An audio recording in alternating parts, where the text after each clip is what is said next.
U.S. taxpayers are the biggest funder of the World Health Organization. But it's rife with corruption, and it's done some sketchy things when it comes to China's coronavirus outbreak.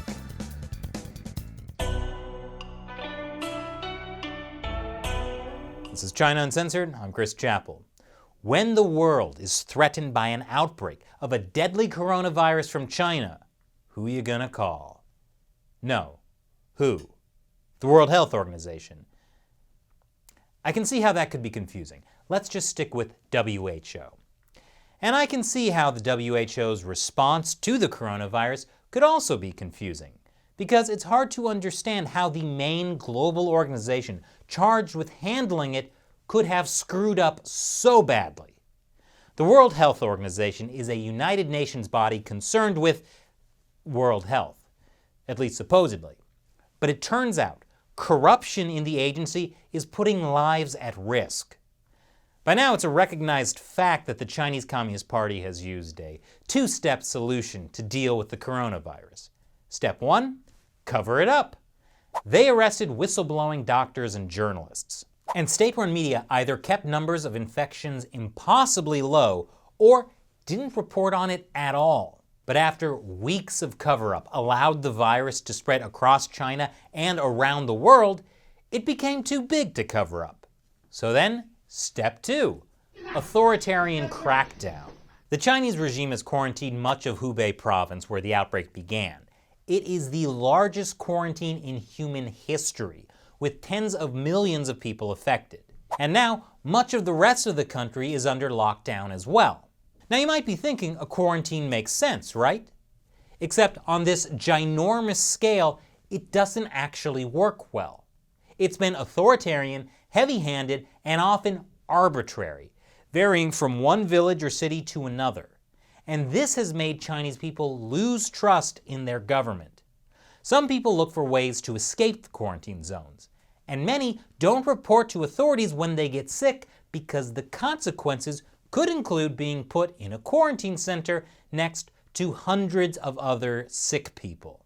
In some cases, people have said that the quarantine centers don't have enough medical staff or even food.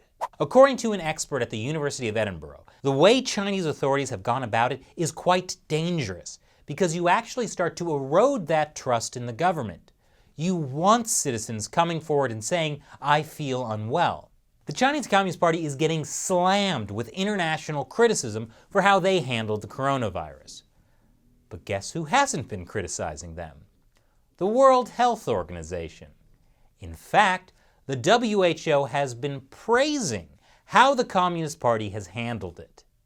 This is the Director General of the WHO, Tedros Adhanom, meeting with Chinese leader Xi Jinping 3 weeks ago. At the time, Tedros said, "We appreciate the seriousness with which China is taking this outbreak, especially the commitment from top leadership and the transparency they have demonstrated."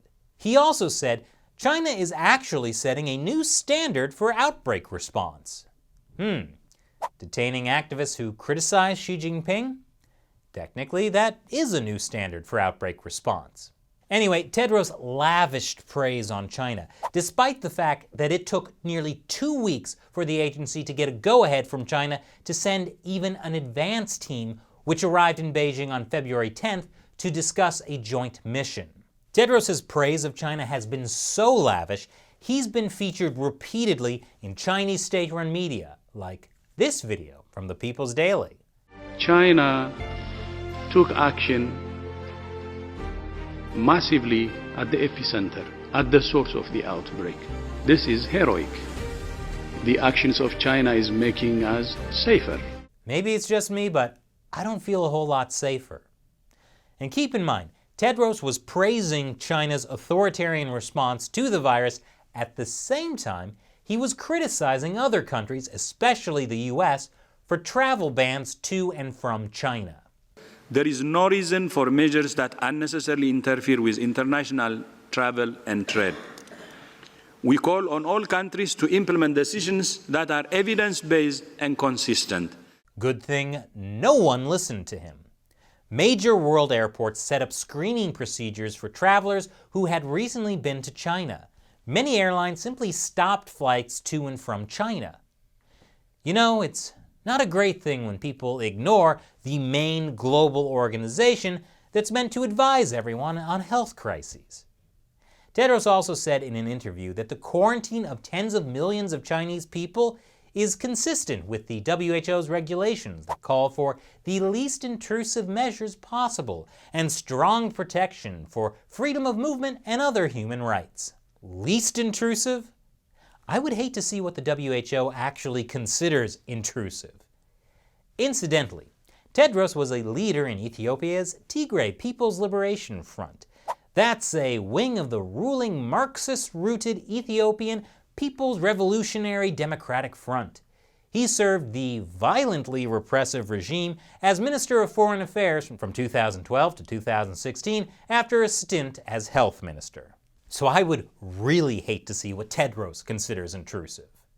Though he did say, "I think that human rights and so on should be respected." Yeah, human rights and so on, yada yada yada.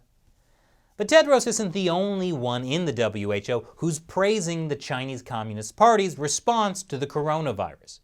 Another WHO representative recently told a panel, "The people of China feel protected. We all need to take a step back and admire what's happened." Remember Peter Humphrey, the British private investigator who was jailed in China in 2013?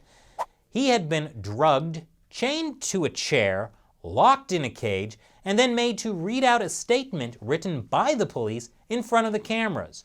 The anchor who presented the footage, James Chow, is now a goodwill ambassador with the World Health Organization. This kind of praise for China has been going on for years. This statement from former WHO Director General Margaret Chan says, in the eyes of the world, China is increasingly seen as a model for development at many levels. China has lifted millions of its people out of poverty. And China is extremely fortunate to have a president who has made health the center of all government policies. And if the people don't want to be healthy, sometimes you just gotta force them. Incidentally, Beijing backed the appointment of Margaret Chan, a former director of health in Hong Kong, as WHO Director General from 2006 to 2017. But beyond just praise, the Chinese regime seems incredibly successful at getting the WHO to bow down to its claims over Taiwan. In case you don't know, Taiwan is a sovereign country with its own government, military, and currency. But the Chinese regime considers it part of China. And China has used its influence in the WHO to keep Taiwan out. Here's a speech given at a WHO meeting last year. There is simply no principled basis why Taiwan should not be here. The only reason why it is not here now is because of the fact that the government in Beijing does not like the current administration in Taipei. And yet, Taiwan is not allowed to join the World Health Organization as a member state, or even as an observer. And that puts Taiwan's population of 23 million people at risk.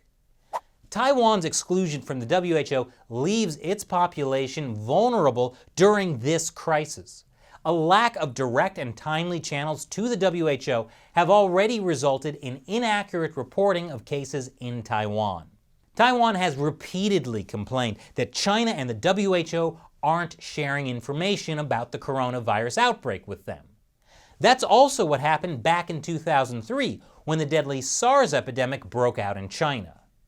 Besides putting 23 million Taiwanese lives at risk, that also affects the 50 million foreign travelers who pass through Taiwan's airports every year.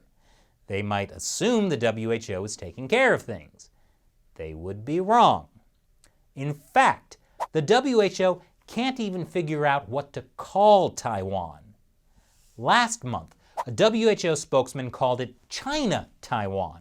And then a February 4th report flipped it and listed Taiwan, China, but got the number of cases wrong, relying on data from Beijing, not Taipei. Now, the WHO doesn't even mention Taiwan.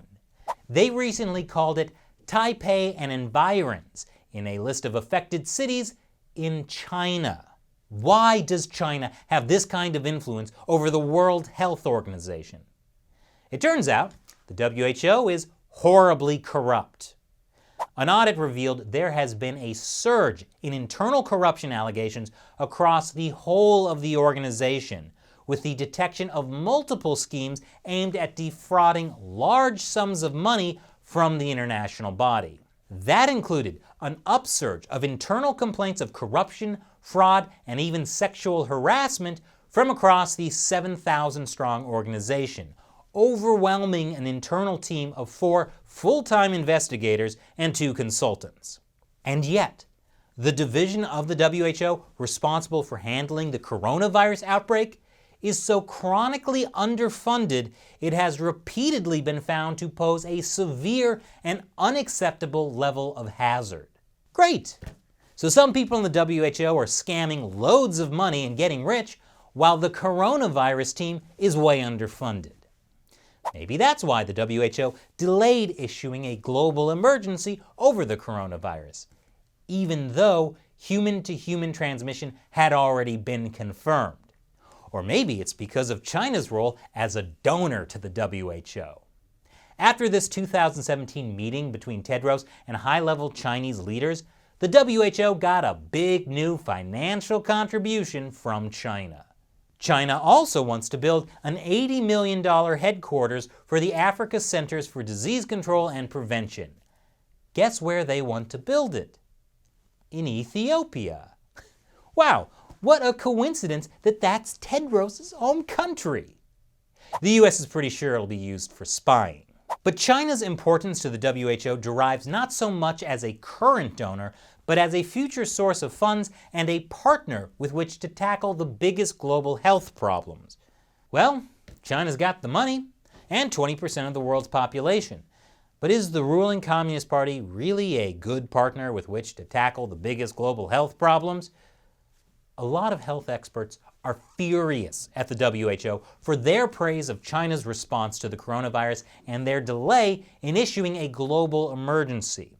According to Lawrence Gostin, a professor of global health law at Georgetown University, who also provides technical assistance to the WHO, we were deceived. Myself and other public health experts, based on what the World Health Organization and China were saying, reassured the public that this was not serious, that we could bring this under control. Allegations of corruption in the WHO are nothing new. In 2017, this expose from the Associated Press found that nearly half of the WHO's $2 billion budget went to first-class airfare and 5-star hotels. The United States is the largest contributor. U.S. taxpayers fund about a quarter of the WHO's budget. And get this, that doesn't include costs covered by host countries seeking to curry favor, which are off WHO's books. And if you know anything about the Chinese Communist Party and how they buy influence, it's often by spending on lavish trips. Now, there's no evidence that's what happened with the WHO. I'm just a bit concerned, what with all the corruption and bootlicking, especially because the WHO relies on the funding and the cooperation of members to function, giving wealthy member states like China considerable influence. So I know right now you're probably pretty worried about getting accurate information about the coronavirus outbreak. Fear not. The WHO is also battling misinformation, working with Google to ensure that people get facts from the UN Health Agency first when they search for information about the virus. And that's why below this video on YouTube, a platform owned by Google, you'll see a link to the WHO, the most trustworthy source of coronavirus information. They put it there automatically. I can't remove it. Of course, if that's not enough to point your opinion in the correct direction, YouTube has also demonetized almost every video I and everyone else on YouTube has published about the coronavirus. To discourage us all from even talking about it outside the official channels. But what Google, YouTube, the WHO, and China didn't count on was the amazing support of what I call the China Uncensored 50 Cent Army. They're fans of the show who contribute on the crowdfunding website Patreon. Because of their financial support, I can make an episode about how China, the WHO, and Google don't have your best interests at heart when it comes to the coronavirus outbreak. They can demonetize China Uncensored all they want, and I'll just keep making episodes anyway. So as a thank you to members of the China Uncensored 50 Cent Army, I answer questions from them at the end of some of my episodes. Today's question comes from Tony Chapkowski. He asks, Tedros, really on the ball? China has huge investments in Ethiopia, where he hails from, and their airline is still flying to China. It makes Kenya, next door, very afraid. You know, I never even thought about that, but it turns out that yes, China is investing heavily in Ethiopia. And since Chinese investment is called debt trap diplomacy, it should come as no surprise that about half of all Ethiopia's debt belongs to China. The largest part of the debt was for the construction of the $4 billion Ethiopia-Djibouti Railway. The Export-Import Bank of China backed the project with $3.3 billion in loans. The railway has so far been crippled by light loads, electricity shortages, and disruptions due to protests. But hey, it connects Ethiopia to China's first overseas military base in Djibouti. So that's worth it, right? Chinese investment in Africa has been called a new colonialism. Could Chinese investment in Ethiopia affect Tedros' decision-making as Director-in-Chief of the WHO? Obviously, I can't say for sure. But let's just say I feel extra comforted by the WHO link YouTube is putting below this video. Take it away, Tedros. The actions of China is making us safer. Thanks for your question, Tony. And thank you for watching. Please be sure to subscribe to China Uncensored. I've been hearing from a lot of subscribers. YouTube has unsubscribed them. So yeah, make sure you're subscribed. Turn that notification bell on so you get notified when we have new episodes. And please, help share these videos. I'm sure the WHO and the Chinese Communist Party will really appreciate it. And as always, check out patreon.com/China Uncensored if you'd like to join the China Uncensored 50 Cent Army to support this show. Once again, I'm Chris Chappell. See you next time.